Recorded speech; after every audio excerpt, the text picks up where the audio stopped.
حضرت ابو موسیٰ اشعری رضی اللہ عنہ بہت بہترین انداز میں قرآن پڑھتے تھے، اور حضور صلی اللہ علیہ وسلم ان سے خاص طور پہ سنا کرتے تھے۔ رات کا آخری پہر تھا، حضور صلی اللہ علیہ وسلم مدینہ کی گلی میں کہیں جا رہے تھے، صحابہ کرام کے مکانات چھوٹے چھوٹے تھے، دیواری بھی اونچی نہیں تھی۔ حضرت ابو موسیٰ اشعری رضی اللہ عنہ اپنے گھر کے صحن میں کھڑے ہو کر تہجد کی نماز میں قرآن پڑھ رہے تھے، اور وہ آواز صاف طور پہ گلی میں پہنچ رہی تھی۔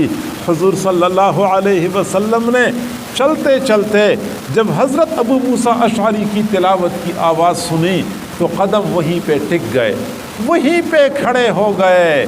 حضرت ابو موسیٰ اشعری گھر میں قرآن پڑھ رہے تھے، آپ صلی اللہ علیہ وسلم گلی میں کھڑے ہو کر قرآن سن رہے تھے۔ کافی دیر اس طرح گزر گئی، حضرت ابو موسیٰ اشعری سمجھ گئے فجر کی اذان کا وقت ہونے والا ہے، تلاوت موقوف کر دی، تہجد کی نماز پڑھ لی۔ فجر کی نماز کے لیے جب وہ حضور صلی اللہ علیہ وسلم کی خدمت میں پہنچے تو حضور صلی اللہ علیہ وسلم نے فرمایا، ابو موسیٰ، رات کے آخری پہر آپ اپنے گھر کے صحن میں کھڑے ہو کر قرآن پڑھ رہے تھے، میں باہر گلی میں کھڑا ہو کر آپ کا قرآن سن رہا تھا۔ حضرت ابو موسیٰ اشعری رضی اللہ عنہ کی آنکھوں میں آنسو آ گئے اور کہنے لگے، اللہ کے نبی، اگر مجھے پتا ہوتا کہ باہر گلی میں کھڑے ہو کر آپ میرا قرآن سن رہے ہیں، میں آپ کے لیے اور زیادہ مزین کر کے قرآن کی تلاوت کر دیتا۔ بہتر انداز سے پڑھی جانے والی کتاب قرآن مجید کی اگلی خصوصیت کہ جلدی یاد ہونے والی کتاب ہے۔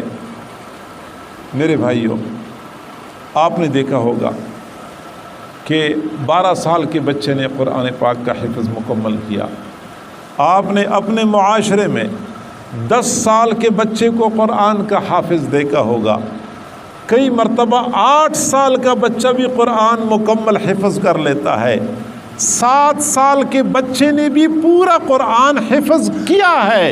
یہ واقعہ حقیقی معنوں میں موجود ہے۔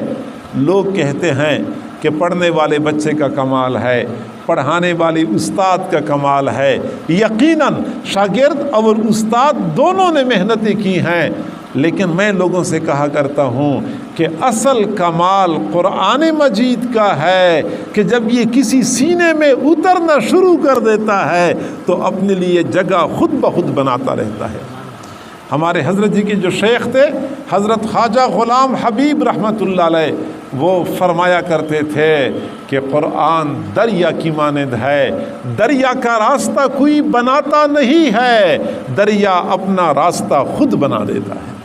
تو جب یہ دل میں اترنا شروع کر دیتا ہے تو اپنے لیے خود جگہ بناتا رہتا ہے۔ امام ابو حنیفہ رحمۃ اللہ علیہ کے پاس ایک آدمی اپنے بیٹے کو لے آیا کہ حضرت میرے بیٹے کو اپنی شاگردی کے لیے قبول کر لیں، اس کو علم پڑھائیں۔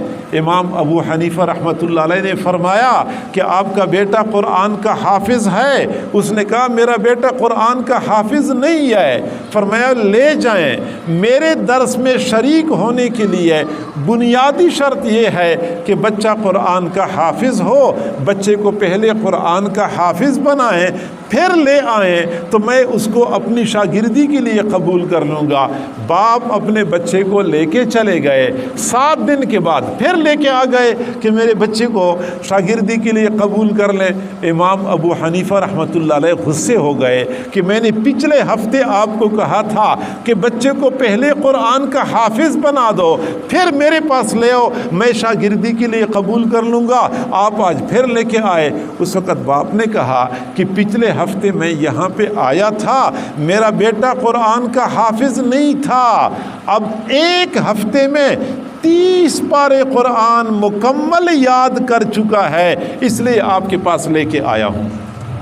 1 ہفتے میں 30 پارے قرآن۔ جی ہاں، یہ بندے کا کمال نہیں ہوتا، یہ قرآن کا کمال ہے کہ یہ جلدی یاد ہونے والی کتاب ہے۔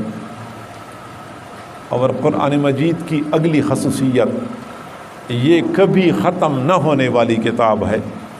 دنیا میں لوگ کتابیں لکھتے ہیں تو 50 سال تک وہ کتاب مارکیٹ میں دستیاب ہوتی ہے، لوگ خریدتے ہیں، پڑھتے ہیں۔ بعض کتابیں اچھی ہوتی ہیں، 100 سال تک لوگ وہی کتابیں خریدتے رہتے ہیں۔ بعض کتابیں بہت اچھی ہوتی ہیں، 200 سال تک مارکیٹ میں دستیاب ہوتی ہیں، ختم نہیں ہوتی۔ لیکن قرآن مجید ایک ایسی کتاب ہے کہ قیامت کی صبح تک اسی طرح تابندہ ہوگی، یہ کبھی ختم نہیں ہوگی، یہ کبھی ختم نہ ہونے والی کتاب ہے، کیونکہ قرآن 500 سالوں کے لیے دنیا میں نہیں آیا تھا، 1000 سالوں کے لیے نہیں آیا تھا، 1500 سالوں کے لیے نہیں آیا تھا۔